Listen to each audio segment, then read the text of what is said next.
Got it. Solid. Good morning. Good morning. My name is LaGuan Warrior Mitz, financial advisor with Eagle Strategies. I also work very, very closely with Financial Beginnings. They go into organizations, schools, pretty much whoever wants to be taught on financial literacy and do free teachings, whether we're talking about budgeting and credit, like I know we're covering today, banking, investing, risk management, pretty much the whole nine. There's a whole module put together and it's free. So it's pretty awesome because everyone would love to be educated for free if they could. I know my education wasn't free. I went to Washington State University, was blessed to earn a couple of scholarships. I took mine for football and baseball, and baseball was very short-lived. Pursued football, studied psychology and human development. And then after that, and after football got done, I moved to Portland. And so been here since 2013, just doing my thing, building my practice.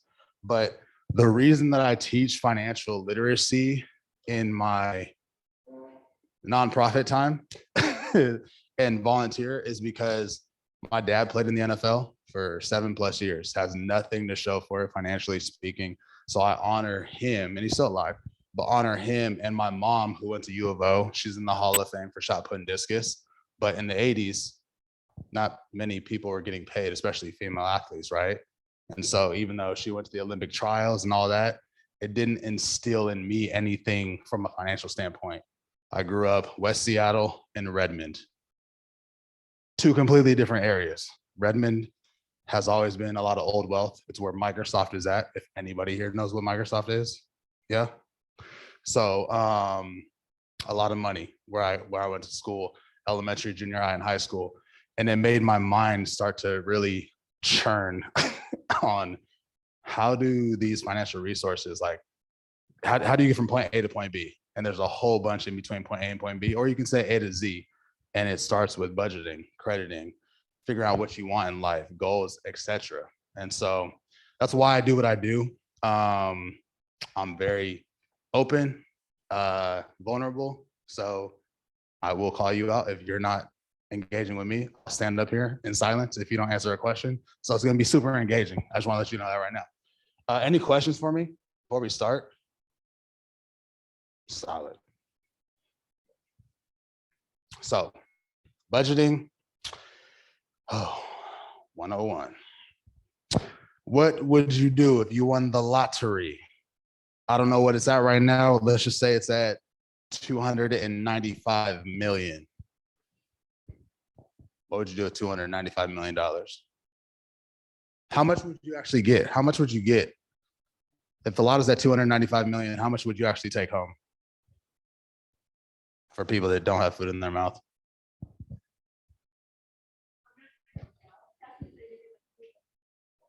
$80%? I wish. Roughly, yeah. It definitely would be closer. I mean, I don't know the exact amount, but it's gonna be closer to like 60%, right? And so let's just say you take home 180, 190 mil, completely different. What would you do with it? What's the first thing you would do with the first million out of 190 million? Save some. Okay. Your teacher's pet. I love it. She would save it. Okay. How about you? Pay off any debt. Okay. We won't ask what that number is right now. Hopefully it's very low. But no, those are great because people always go spend. We're talking about the first million out of 190 mil, right? It's like there's so many different things you could do with $1 million, but people go spend, and they don't worry about saving.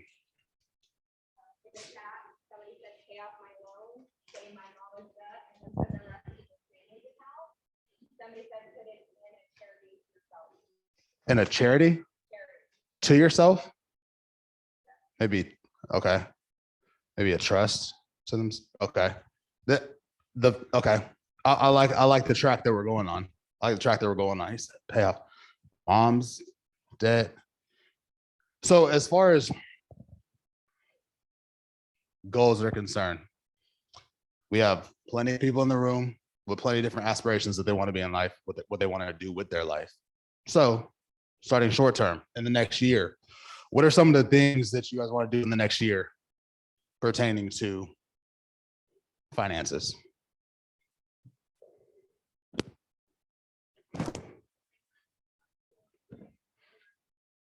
Okay. So will all that happen in the next year? So she said save money for grad school and moving to wherever that's going to be. Do you know where that's going to be? Got it. So your moving expenses should be fairly minimal in essence, or in comparison to moving across the country, right? But you should probably look it up and know, okay, based off of what I'm going to be taking with me, how much is that going to be? So you can earmark that, right? And then everything else, as far as the grad school numbers go, you could probably look those up if you don't already know them. Anything else? Short term in the next year, goals. No, this group is way more inspired.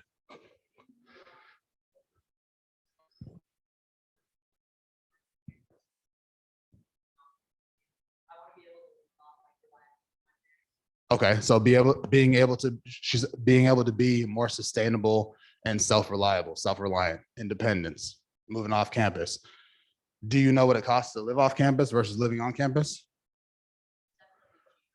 Facts.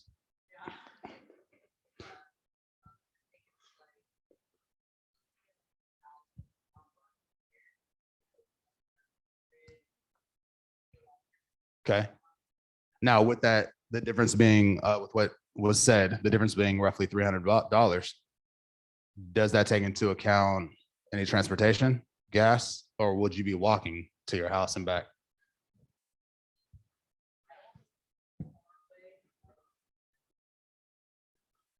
Walking or driving?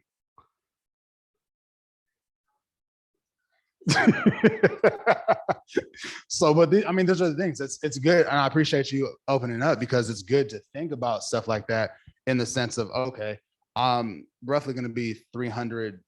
I'll have 300 in my pocket that I wasn't spending when I was living on campus, but now you have potentially car expenses, including gas, i.e., gas, that you're going to have to spend money on, and just take that into account. It all falls into the budget.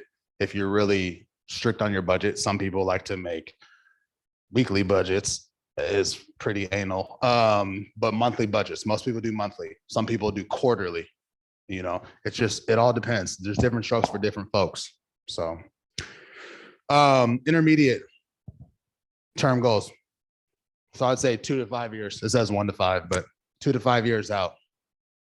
Most people, well, unless you're still in school, respectively, most people will be starting their career, right?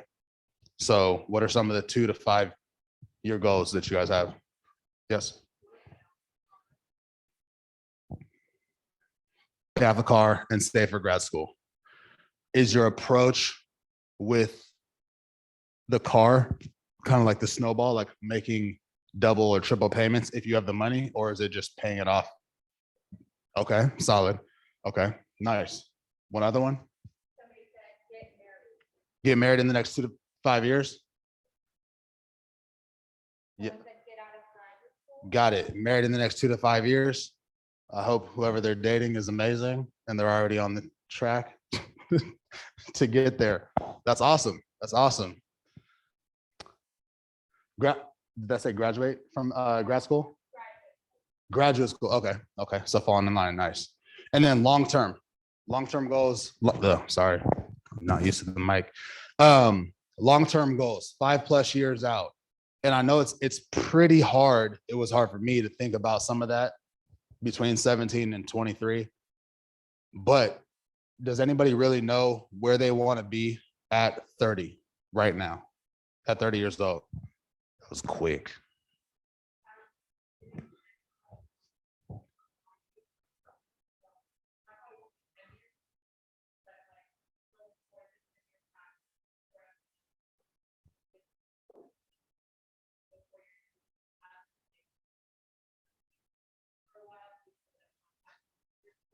Yeah.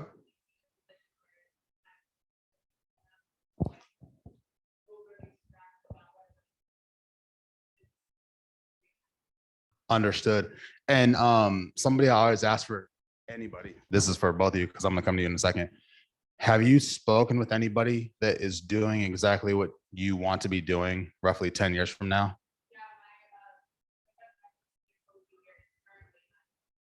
Okay. Nice.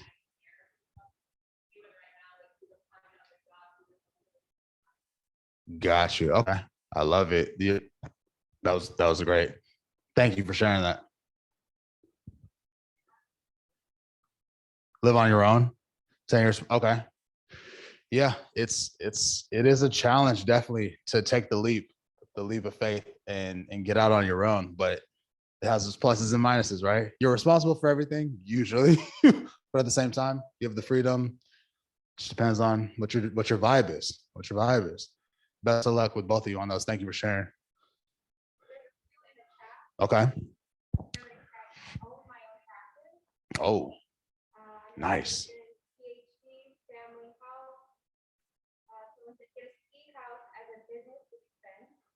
I love it. I love it.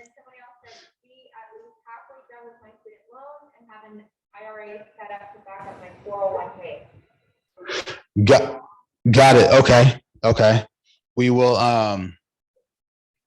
I'll come back for the investing module to teach that so we can dive in on that. I love the answers. The PhD, because I work with a lot of doctors, PAs, and nurses, just medical professionals in general, but a lot of the doctors that I have started to work with, and I've been doing what I do for about 9 years, is oh yeah, excuse me for that. If you do have your phone not on silent, please turn it on silent. I'll get out 10 push-ups at the end of the session. A lot of the doctors that I work with, they get their doctorate, they go into their field, whatever that is that they specialize in.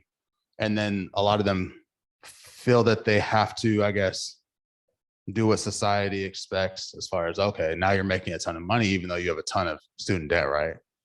And so they don't necessarily put that at the forefront. Not that they should, different strokes for different folks, but they put the lifestyle ahead. And so living outside their means when they still have a bunch of student debt, and this really applies to anybody. It doesn't just have to be a doctor, but a doctor tends to make more than the average person, right? Just depends on what type of doctor you are. So in saying that, it'd just be good to prioritize that student debt and or have a plan rather than, jumping into the scene of wanting to have what everybody else has, that they're in their 40s and 50s. We all age, right? And the older you get, the quicker it goes. But just food for thought, food for thought. I appreciate you guys sharing that. So how much will these cost? I know some of you know well what the education costs. So if we hop outside of the education, how much does it cost to get married roughly in the Northwest?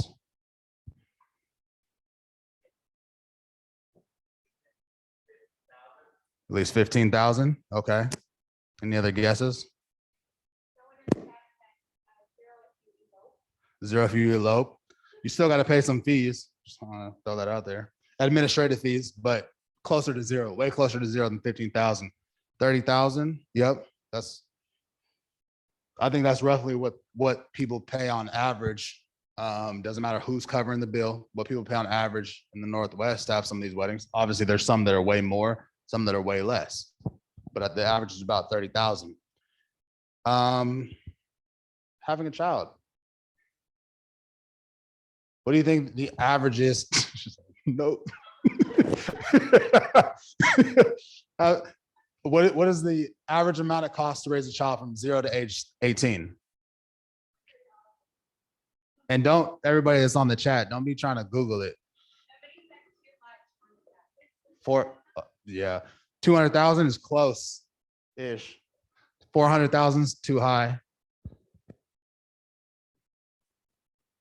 One other guess? What was it? 1.8? No, so it's about a quarter mil. So about 250,000, just under $250,000. So quite a bit. Retirement. When we're looking at retirement, people think, oh, lavish travel, unless you want to be off in the mountains and just read books. There's nothing wrong with that either. But healthcare, long-term care. Has anybody in here respectively dealt with any long-term care in their family? Yes? You have any idea how much it was costing?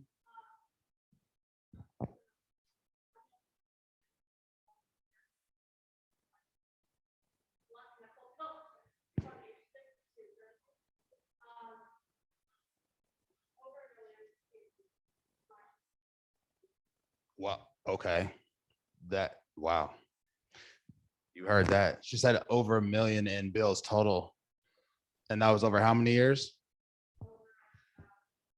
Okay, so over 20 years. For folks looking at long-term care as we get older, not everybody that's in a nursing home or needing long-term care, clearly, with all due respect, thank you for that, is 75, 85, 95. People need long-term care at 35, 45, 55. I have plenty of former teammates that can't get long-term care because they've had some major injuries and they're not insurable anymore, even though they're only 32 years old. Long-term care is one of the most expensive, if not the most expensive item in retirement that people don't plan for. So just throwing it on your radar. Major purchases, get on Zillow. You can look at what houses cost, Kelly Blue Book for buying cars, all that. And so it all adds up. It's major. It's major. What is a budget? Can anybody put together what a budget is in their words? Because I don't care what Webster's dictionary says, what the definition is. A plan for your money, simply said. Exactly. Thank you. So when you have your income, earned, portfolio, gifted or borrowed. Gifted or borrowed, fairly self-explanatory. Portfolio, what's all? I'm 32. So imagine yourselves at 30. Imagine yourselves at 32, if you can. What do you think is a part of my portfolio?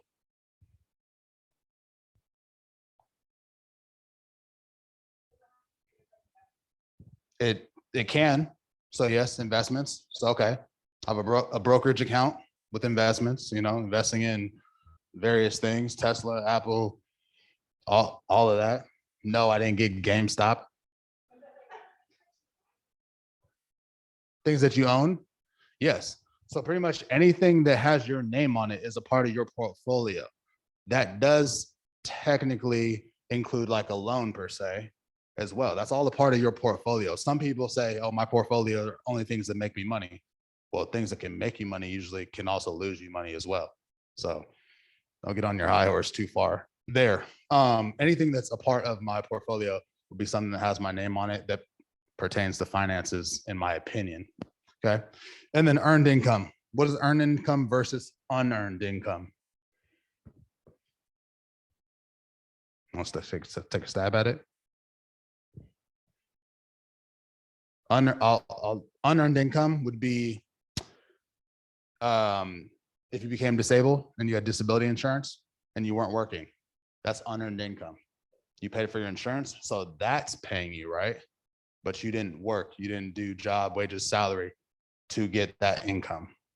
Earned income, simply doing your job, you get paid for it. You provided a service, you got paid for it. It's as simple as that. So fixed and variable expenses. What are some fixed expenses that do not change on the monthly basis that you and or your parents or guardians or siblings pay? How long is your rent stable for?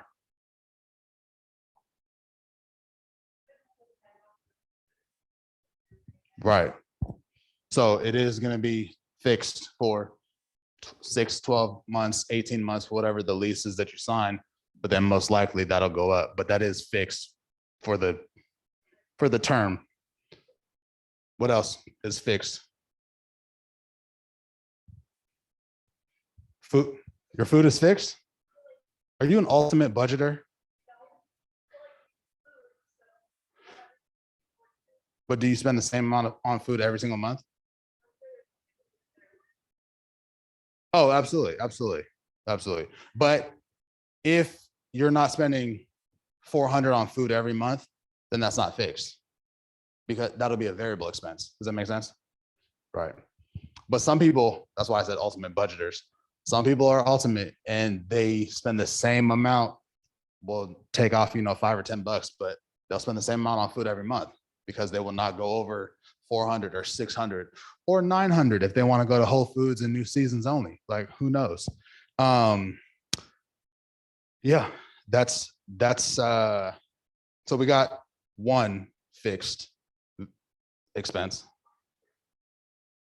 Car insurance and health insurance, yes, unless you get in an accident or somebody hits you and it wasn't even your fault and then your car insurance goes up. I still don't know why that is, but those are typically fixed expenses. Another fixed expense, unless you somehow go over your data, even though everything is unlimited now, your phone bill on a monthly basis should be fixed. Cable, internet should be fixed until you're outside of the contract, then it probably will go up. Variable, we got food. Y'all being quiet and you're the only one at your table, so you got to speak up for 6 chairs.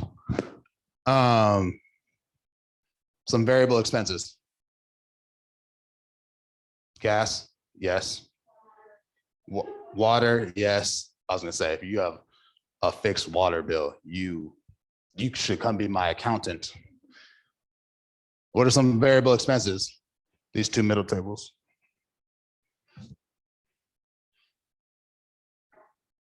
Electricity, yes. Thank you. And so your whole portfolio earned, whatever you've had as far as income goes, minus your fixed and variable expenses, you're going to either have a shortfall or you'll have a surplus. What is a surplus? Extra money at the end of the month or a week if you're doing a weekly budget. Shortfall means you owe somebody money, whether that's your friend at the table, whether that's Visa, credit, MasterCard, it's somebody. So you do not want to have a shortfall when you're budgeting, that's for sure. We went through that. Pay stubs. Has anybody here legitimately looked through their pay stub? If you've got a job. Yes. Nice. What was the first thing you noticed on your pay stub?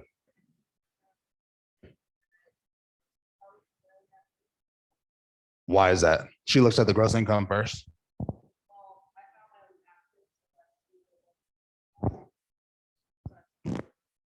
Okay.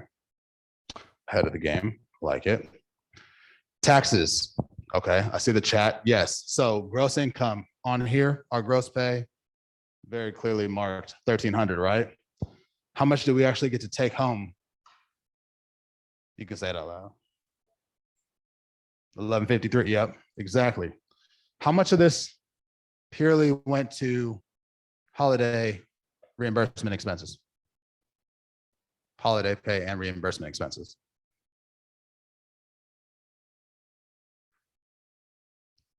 I'm trying to look at the chat at the same time. Anybody? So we got holiday pay up here. That's 0 because you didn't take any holiday pay. But expense reimbursements, $65.91. You see that? So being able to track your pay stub, some people look at them every time they get paid. Most people don't. Most people might look at it once a year, and it's at the end of the year when they file taxes.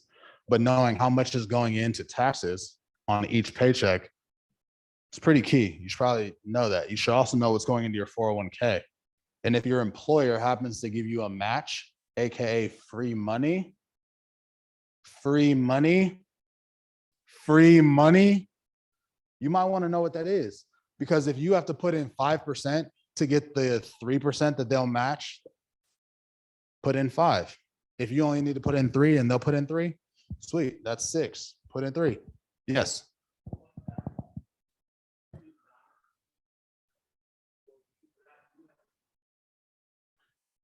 Anomaly employers. Awesome. Man, yeah. So you already have 9% of your salary, right? That's not normal. So if you find an employer out there like that, take advantage if you can. And then you have the summary down here. So it shows total pay year to date, $2,700 and some change, right? But for the purposes of this, it's only showing the net pay from this paycheck. It's not showing year to date what your net pay is. So any questions on this? Some people get confused. It's straightforward when you read it. I don't know if you, can you guys read that, Vine? Okay, solid. Just some other examples, because I know we didn't get entertainment, clothing. We pretty much got everything else though. Loan payments, we didn't miss that one for fixed. A blank expense occurs on an irregular basis rather than monthly. What are we guessing? You can just yell it out. Periodic. Anybody else? Chat box. Chat box. What do y'all got? What was that? Variable. Okay. Periodic and variable. Anybody else testing the waters? Does anybody else agree with the two of them? Which one do you agree with? Chat box says, yep. It's periodic. It is periodic. So when you're looking at fixed expense, we covered. Variable expense occurs on an irregular basis. A variable expense still occurs on a regular basis, but it's just not the same amount of money that it cost last month or last week, right? Discretionary, completely different. Discretionary, you have discretionary, well, that's more impulse. You have the discretion whether or not to buy that candy bar. This is also impulse though too, to buy that candy bar when you check out. They put the gum, the candy bars, the 20-ounce bottles of pop, soda, and energy drinks when you check out at the line, right? At the store. That could be discretionary because it's based off of how you are feeling, but it could also be an impulse buy if you buy that as well. So anybody need clarification on any of these? Good. Love it. Taxes, not. So what's coming out of your income tax? State, we have Oregon state income tax. Washington does not, but they have sales tax, right? You're paying federal. Does anybody know what FICA stands for? Without Google. No? Federal Income Contributions Act. So FICA is going towards paying everybody that's retiring right now.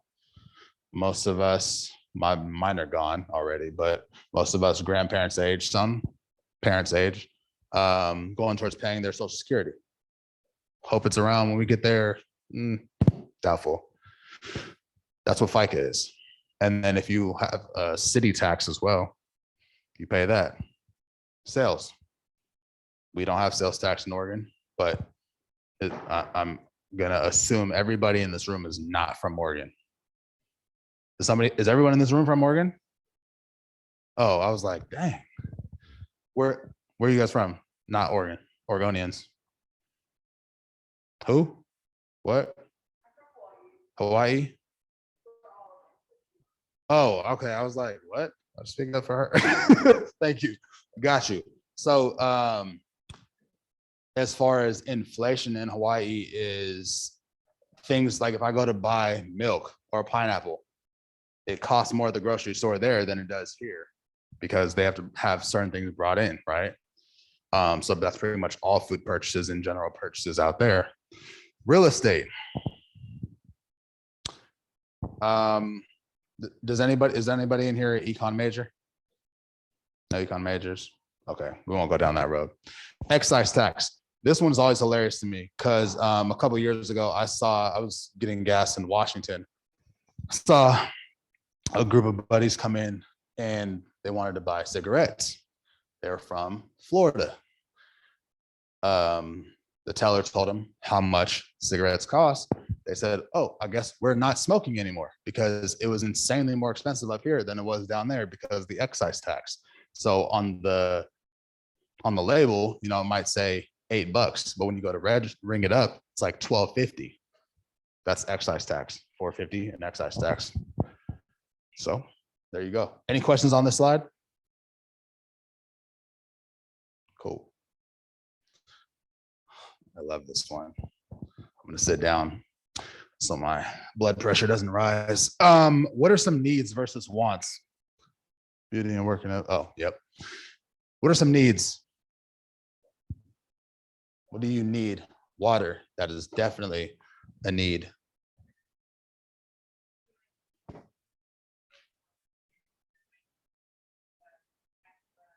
Does that mean organic only, or what does nicer food mean?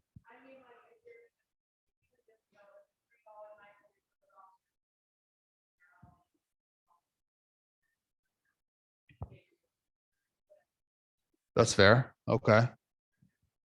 So water, food, nicer food is a want, depending on your priorities, yes. It need, absolute need. That's the first 8 years. Coffee is a need. Yeah, see, people are slipping. Is coffee a need? Coffee a need? No, it's not a need. It's a want. It's a want. And I understand people function off whatever. But just like that comment, some people would say like an energy drink is a need. You see people, they go to work, they sip it throughout the day. Same thing as coffee. They could do their job, maybe not as efficiently, but also, I mean, my wife would say the same thing. She drinks coffee black. I don't drink coffee like that. What else? Needs. There's way more needs. Come on. Is that a need? Phone and Wi-Fi was the answer for you people up there. I'm looking at the camera.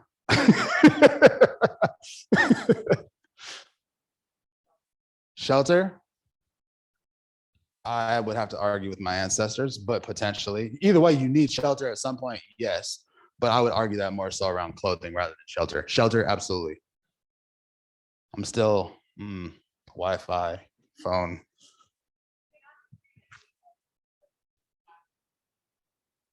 And how society is running things, yes. Otherwise, it'd be very inefficient to try and do anything else.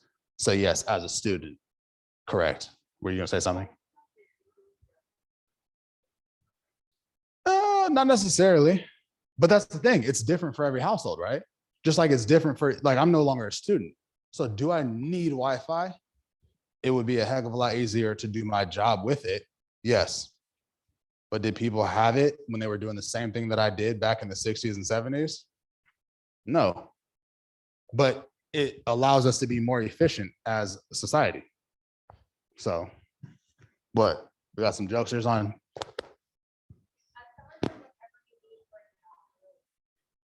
Whatever you need for a job, really.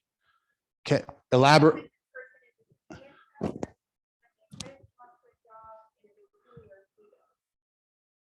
Okay. Okay. Yes. Yes. I don't know how ski employment works. Wants. What are some wants? Starbucks. See, when I asked the lottery question, you could have said I would have just bought a cup of Starbucks. I love. See, now I know where your heart's at. Okay. So she would like to buy a couple franchise Starbuckses, Starbucks franchises. Jeez Louise. Apparently I need some coffee. What else? What are some wants? Some big wants. Entertainment. What kind?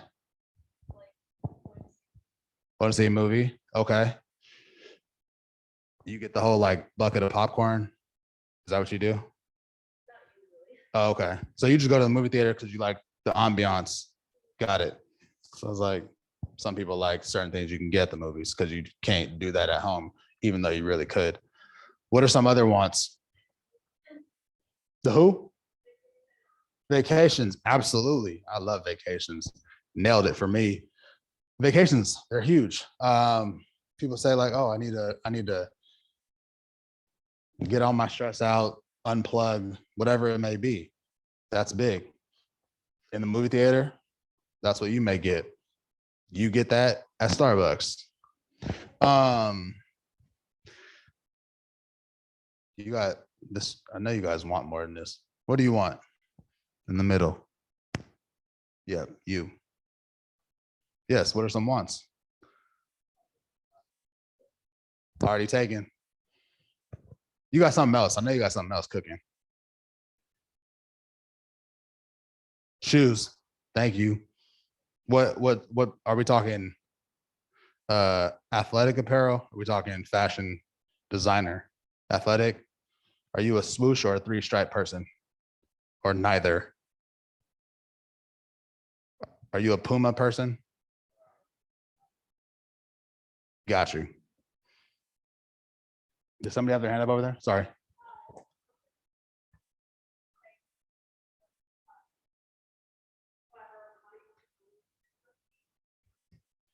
I like that because what was said was comfortability for you people in the cloud. Um, comfortability.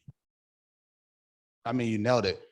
Do you need a Tempur-Pedic mattress? No, but they're a heck of a lot more comfortable, right? I don't have a Tempur mattress. My mom does. But I mean, you start to think about it, and it's like, man, conveniency, comfort, reliability. I'm not gonna talk about anybody's cars, but somebody's like, oh, why do you have a Lexus?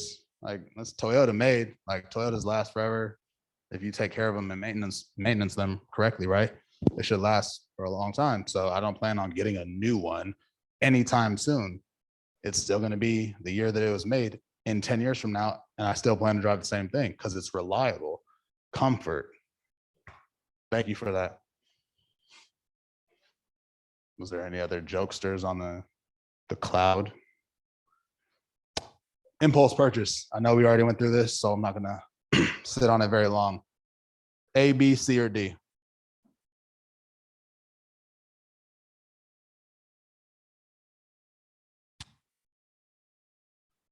Okay.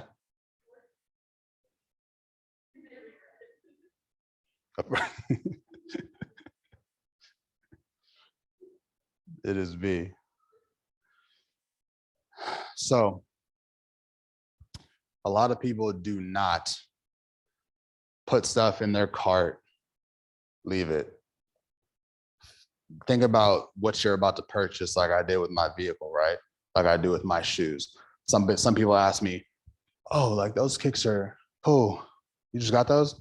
No, I got these in 2009 when we traveled to Hawaii in Waikiki, and I've had them for over 10 plus years, but they still look new because I take care of my stuff. So it's like, what will this be worth to you 10 minutes, 10 months, 10 years from now? A lot of people don't think about that when they're buying certain things. There's certain things you need in the moment for the moment. Okay, that'll mean everything to you for the next 10 minutes. But after that, it's gone, right? What are some things you bought in the last month that are worth fairly less today? I'm only looking for two answers, two responses, not two specific answers.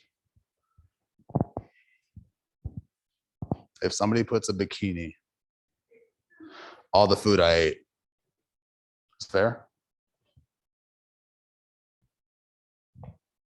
Chat box one, room zero. Oh, I thought you were raising your hand. No?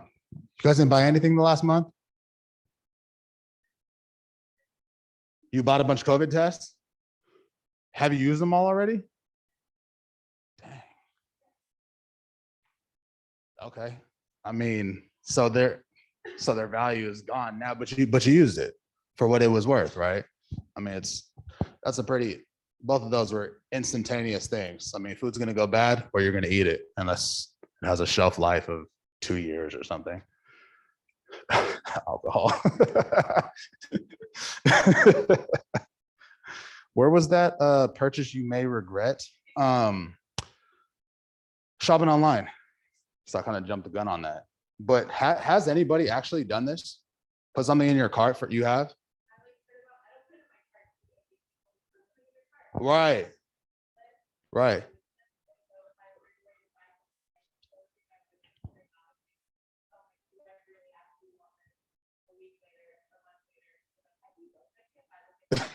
No doubt.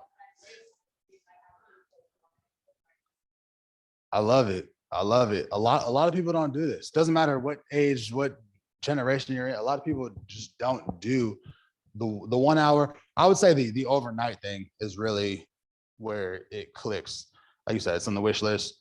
Okay, you're not looking at that at 2 a.m. and 2 p.m. You'll look at it a day or three later. Um, the overnight and the 24 hours. Just try it. Try it with something other than your needs, um, and not alcohol.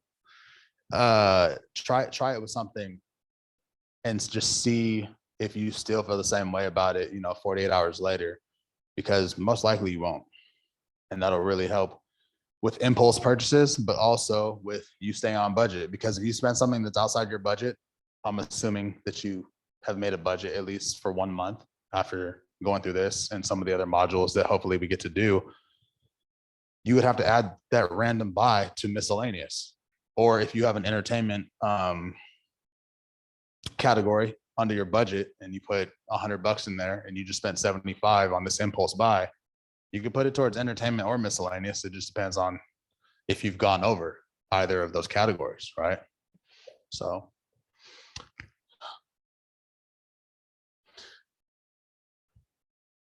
does anybody conscious about, I would say 70+% of what you spend money on and where you spend it at? Okay. Or do you have some niches as far as some on the screen or some that you personally support and where you spend your money?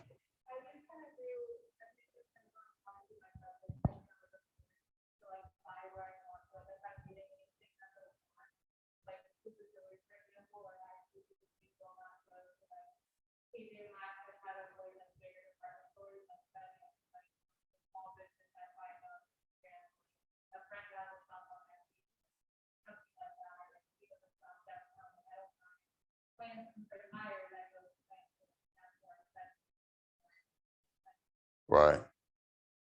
Anybody else that?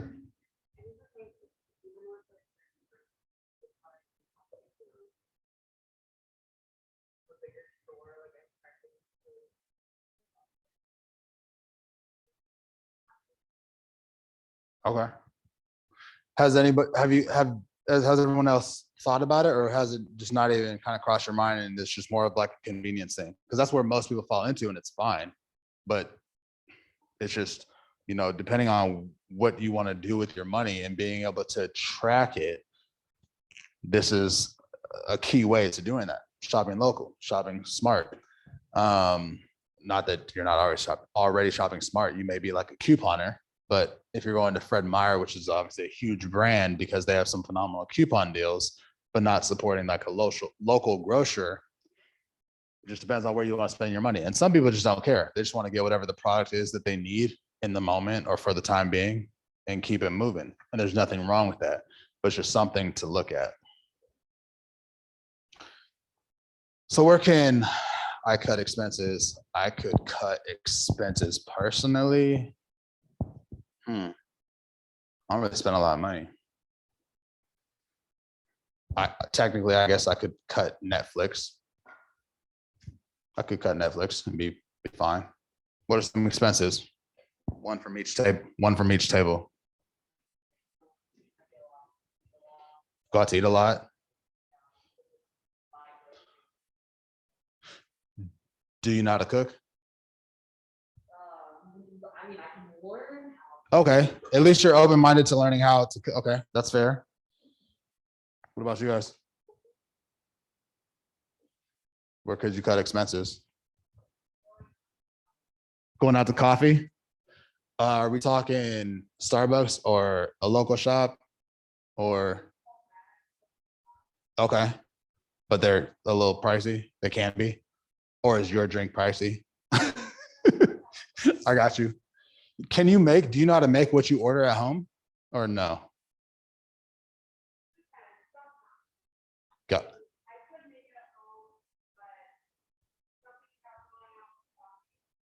No, I'm right there with you. Like I said, I'm not really a coffee person, but I do like sugar. So if they have some type of something they can whip up for me, I'll try it out.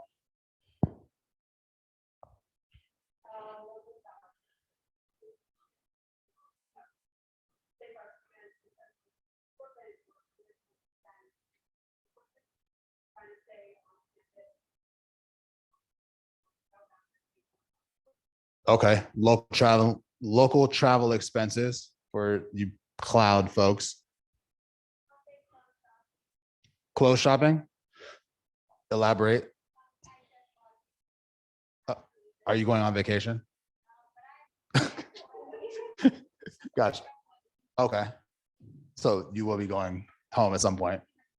Got you. Understood. Okay. Close.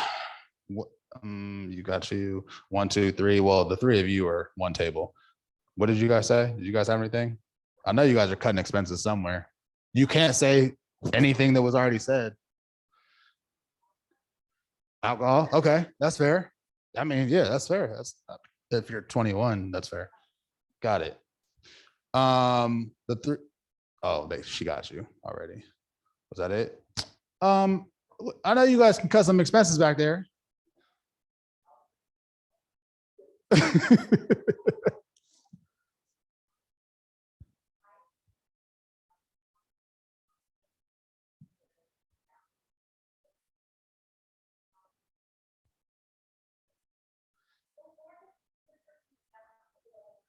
Subscriptions in general. Okay, I was gonna say, let's say subscriptions because I don't know about books. Cutting back on buying books, like they say, knowledge is money, or they've been saying that since I was in.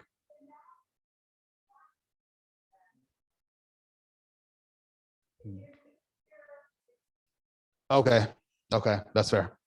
Got it, got it. No, thank you for that. Did did what is somebody being?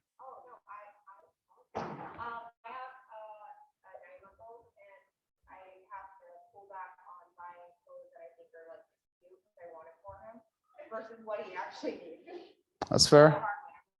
No, I'm in the same boat as you, so that is a good one. Thank you. So, how to start a budget? Where are we at on time? So, okay. Um, how to start a budget? Putting together whatever your income is, wherever that source is. Unearned, earned, doesn't matter. If you have portfolio, if you have for whoever on the cloud said a trust to have income paying them, you have income, and then minus your expenses. You're either going to be net income or have a net loss, aka surplus or shortfall. It's the same thing. But choosing your time period is the biggest thing. You can do a week or you can do a month. If you get paid weekly for whatever your respective job is or allowance, whatever it may be, okay, cool. That might work for you. Most people would do a month, put that aside, and then project out all of your expenses. And hopefully you hit it. But if you don't, you'll know where you were completely off. And then you can proceed from there. And then you just redo it, or you wait a month, take a month off. And then what was that? Take a month off and then do it again. Any questions on this? I know like some of that stuff is definitely in the workbooks. The 50-30-20 that I don't agree with, only in the sense of wants versus savings and debts flipped. Okay, that's just me. I work in finance as an advisor. A lot of people trust me with a lot of their things and or money. So 50%, cool, going towards your needs, right? 30% going towards savings of some sort, whether that's a house that you're going to buy, whether that's a business you're going to start, or whether that's retirement. Doesn't matter to me. But then 20% going towards your wants. If you flip those two, you'll go into your mid 30s and early 40s well ahead of most of your peers because they're going to be doing the complete opposite. They're going to be spending, 60 or 70% on their wants and needs. And that's, and probably not saving a ton at all. So is there anything on here that throws anybody off? It's pretty straightforward. So 50, 30, 20, 50. Either way, it's 50, 30, 20, but I would switch the words savings and debt with the word wants. You can never save too much. That's not a thing. Well, I just gave you the answer. Does anybody know how to get your net worth? I did just show you on accident. Net worth.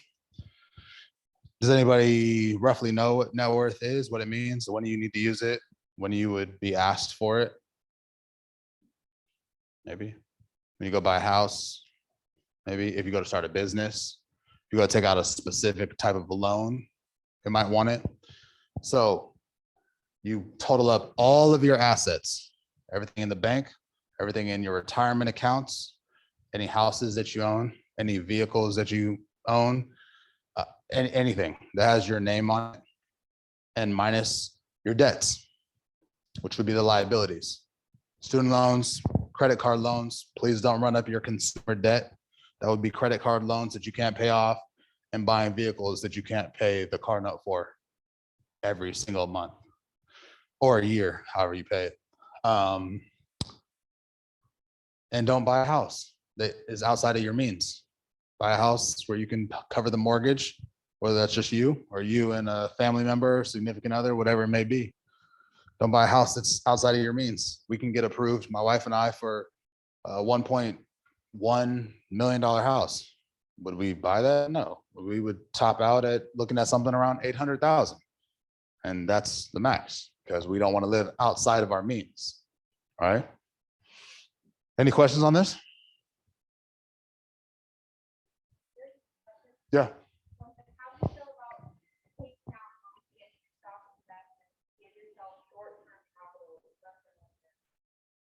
Depends what your objectives are. If you are, it's strictly a short-term solution, there's the first, that's a two-part question. The golden rule, it's a golden rule for a reason. Don't take money out of your 401k, 403bs if you work for a nonprofit or school institution, public school institution. Don't take money out of your retirement accounts unless you have a sound plan and strategy on how to pay that back within the time period that they allow you to take it out without penalty and without penalty and taxes. Because if you take money out of a retirement account, you have a 10% penalty, plus you have to pay the taxes on whatever you took out.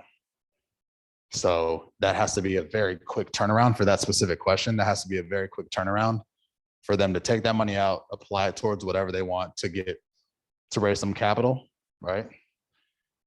And then whatever capital they did get, say they took out 50,000 to make 100, which would be insane in that short amount of time. But there are random investments where you can do that.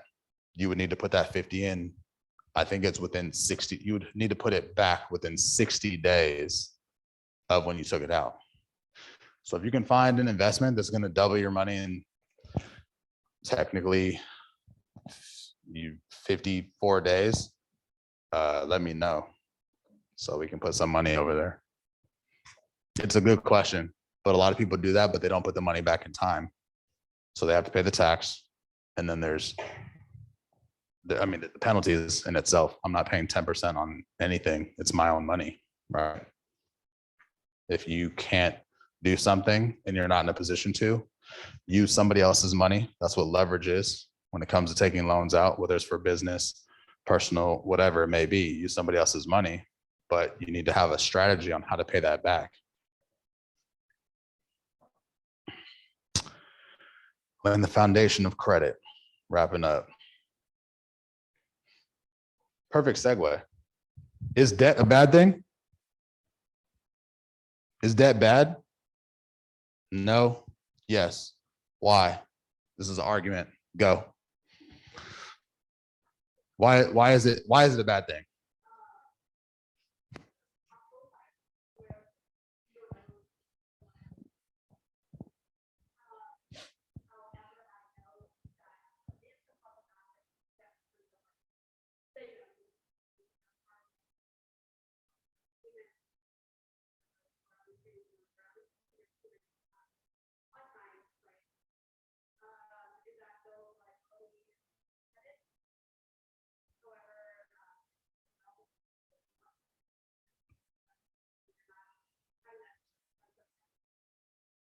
Understood. And very good explanation.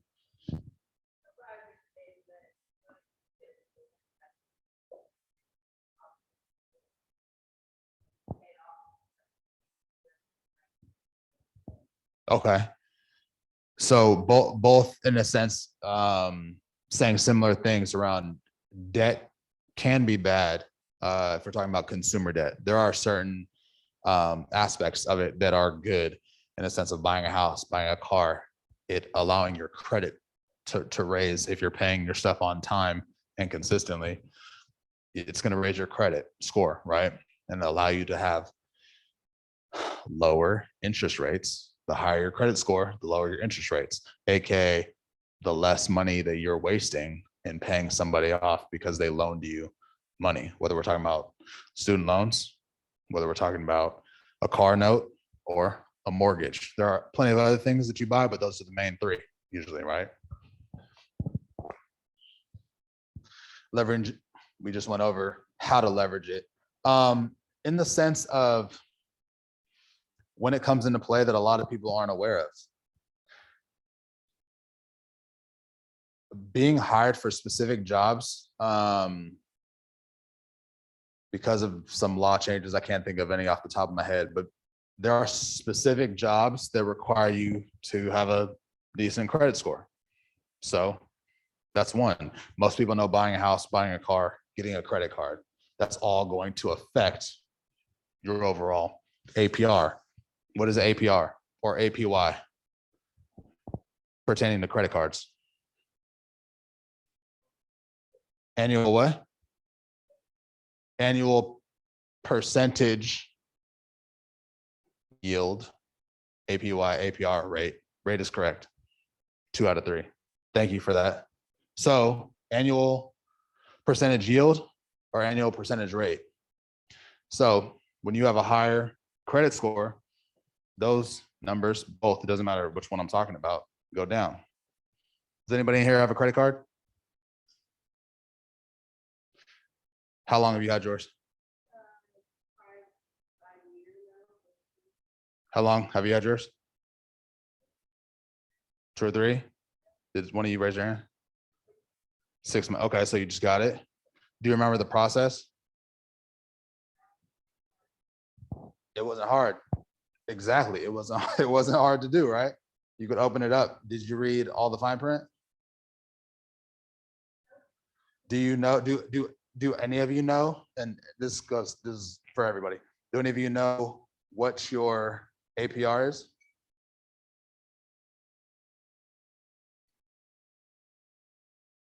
Got to know that. You got to know that. And you need to know, is it a floating rate or is it variable or is it fixed? Because if it floats, it can change whenever the company wants it to change. If it's variable, it changes when your credit score changes.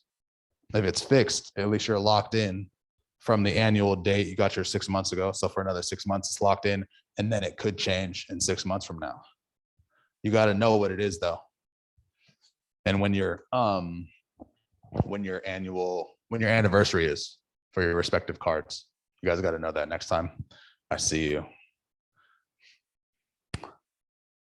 Oh, one other that a lot of people don't know, renting an apartment. If you don't have good credit, and it's hard, especially in college, but even then, people rent apartments after college and they have credit cards while they're in college. If you don't have good credit, that could increase your rent from 1,000 up to 1,500, 1,700. When you're like, this is my first job. Like I'm getting paid, starting salary or starting wages. How am I supposed to pay almost $2,000 in just rent? Then I have gas for the car. You have gas for your place, electricity, if it's a need, cable and internet, etc. So then you're like well into the paycheck to paycheck life, right? And that's how it works out. But to not get there, you have to pay attention to your debt now. You have to go take out a secured loan. If you don't have a credit right now, because you don't have a credit card and your parents haven't put you on as an authorized user on their credit card, doesn't mean they're going to give you a credit card. But if they put you on as an authorized user, that could help build your credit while you're still in school. I would only have that conversation with your parents if they are good at paying their bills. Asterisk. But you have to try and build that up. Taking out a secured loan with your bank or credit union now, meaning, they might loan you 600, but you literally put that 600 into a side account, and all it does is just pay back the loan. So you really didn't see the money, but it pays back the loan over the next 6 months or a year, and your credit score is going to jump up. And it was secured. It wasn't, going to swipe a card and then, I have to remember to pay that bill because I spent money last week. Secured loan. Chat box good.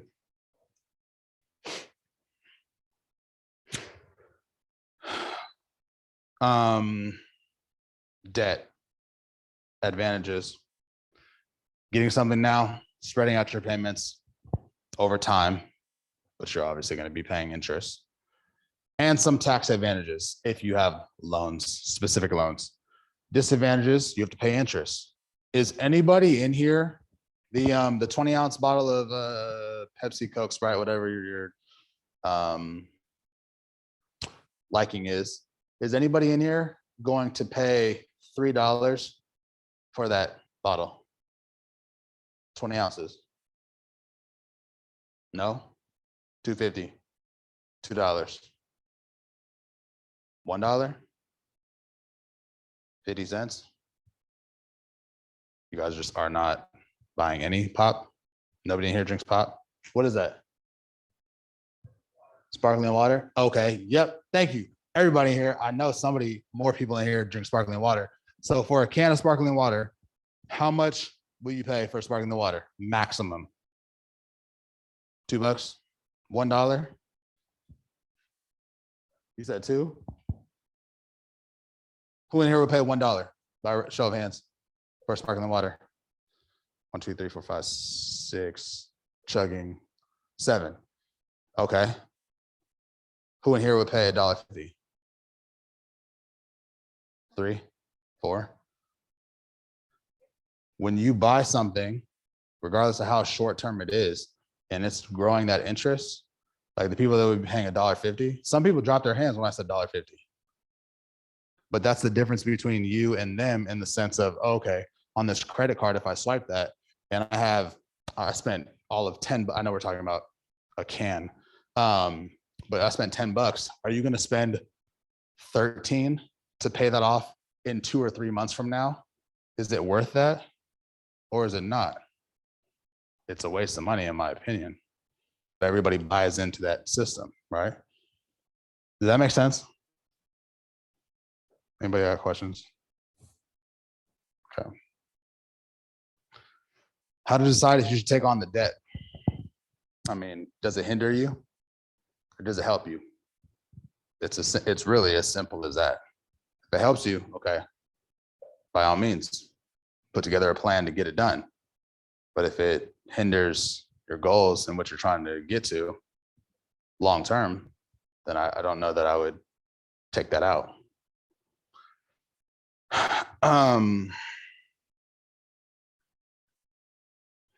Amount bar. So actually, time wise, no, we're good.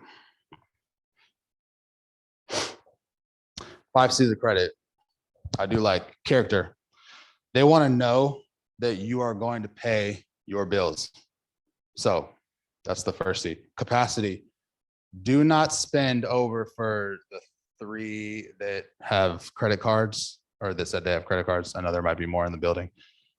Capacity. Do not spend more than 30% of whatever your max is on that card or your cards. Because if you are over 30%, that's going to negatively impact your score and what they rate you when they send it over to the 3 major credit rating agencies. Capital. How much do you actually have? How much do you have on the revolving basis sitting in your bank account? Does it keep going to 0 or going below and you getting overdraft charges? Or do you have 500, $5,000, whatever the number is sitting in your account pretty much at all times? Having capital in your accounts is a plus when they look at that. Collateral.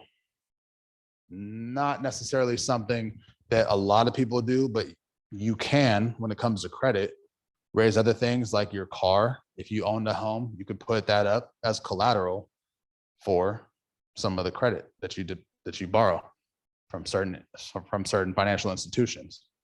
So I know when we refied one of our houses, they asked us, okay, is there anything that you could put as collateral for refinancing this house? I was like, yeah, there is, but we wouldn't do that. And we still got the refinance done, but it's like, I'm not going to put up this house because that didn't make sense. That would be in their best interest, not in our best interest, especially now that we have one child of however many else we plan to have. So that just didn't make sense for our conditions, right? And then the conditions. The 3 of you not knowing your APR, you need to know that. You got to know that. You need to know what you're being charged. If you do not pay that off, and even if you do pay it off every month, you need to know what your APR or APY is, just so that you know how much more money is being tacked on to your balance if you are unable to pay that off or forget. You might have been able to pay it off, but you might have forgot to pay it off last month. If that goes over that monthly cycle, it's going to be charged interest. That's how it works. Credit reports. Did anybody know these 3 names before I pulled up this slide? Equifax, Experian, TransUnion. Those are the 3 major credit rating agencies. You get 1 free credit report a year. So you could get 3. I would just space them out. There's obviously 4 quarters in a year, but if you're talking trimesters, are you guys on trimesters or semesters? Semesters. Yeah. So I mean, do one January, do one April, May, or June, and do one in the fall. But you got to utilize the resources that we have to make sure, because when you look at these, you got to make sure that all your stuff is accurate. You may have been paying this credit card bill for 2 years, 1 year, 6 months, and they might have something and you didn't miss any payments and it says that you did. That's going to be on there until you correct it. They don't know. There's humans putting all this information in somewhere. They make errors.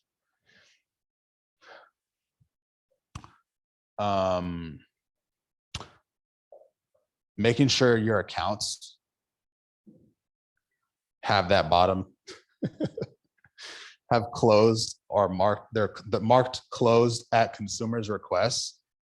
Some people say for loans, I mean, that's just naturally going to get closed out when you pay off a loan, right? But closed at consumers' requests rather than closed at the credit cards requests is huge. And a lot of people don't know that. So definitely write that down in your book. Closed at consumers' requests. If you have any accounts that are closed out and it's not like your typical loan, like if you pay off a car, you pay off the car, like it's going to be closed naturally. But if you had a credit card and you did not close that out and they closed it out because you didn't use it, that's going to negatively impact you. You don't want that.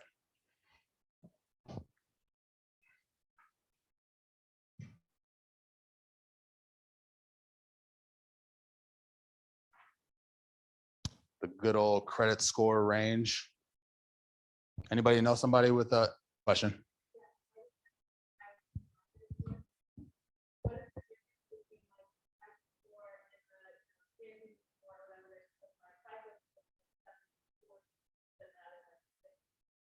FICO doesn't really matter because FICO is connected to like the banks, the credit unions. It's tracking like your bills and whatnot. Yes, some bills only really matter in the sense of your actual credit rating with the three major agencies if you are sent to collections. Paying our monthly bills with whether it's your debit card or credit card, paying our monthly bills doesn't really, I mean, with the respects to houses, more auto loans, like the bigger things, that's what they want to see you doing well on. And paying your credit card bill, that obviously matters with those. But yeah, I mean, it's very misleading how they put FICO on all of our bank apps, like, oh, check your FICO score. They should be closer than that. Like you said, 740 to 680 or something. Like usually it's within 20 to 30, but that's like 50 off. That's pretty significant. Yeah. Yeah. And so, but I would definitely look at TransUnion, Experian, and Equifax. They all rate differently. They're not going to be the exact same. If you go to get a new car or buy a car and get out a loan, some places might take your highest. Some people might take your middle. Some people might take your lowest score. It just depends on the organization that you're dealing with when you go to get that loan. But yeah, I could care less about my FICO score. Equifax, TransUnion, and Experian, I only pay attention to those.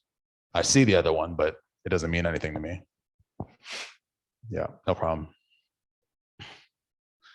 And then wrapping up, because I know 5 minutes. Yeah. So this is big. Your payment history obviously matters a ton. The length of your history. That's why when I said close that consumer's request, if they closed out the account on you, you do not want that. You want the length of history. I think my oldest credit card, 7, 8 years old. I don't use it. It's sitting in the safe at the house. But it being open adds to increasing my credit score. New credit, balance to limit ratio. Oh, what's that percentage? 30%. Told you. Don't go over 30% total of the card and or total of your overall, because you might end up having multiple credit cards. You do not need 5, 6, 7 credit cards. I'd say like a max of 3, depending on what you do, travel, rewards, all this and that. Okay, some of them make sense, but don't go over 30%. And then the mix of credit and payment history. Any questions on that? I know it's straightforward, but any questions on this? Okay. That's one you should definitely keep ingrained in your mind. Does everybody know the difference between a debit and credit card in here? What does a debit card do that a credit card cannot do?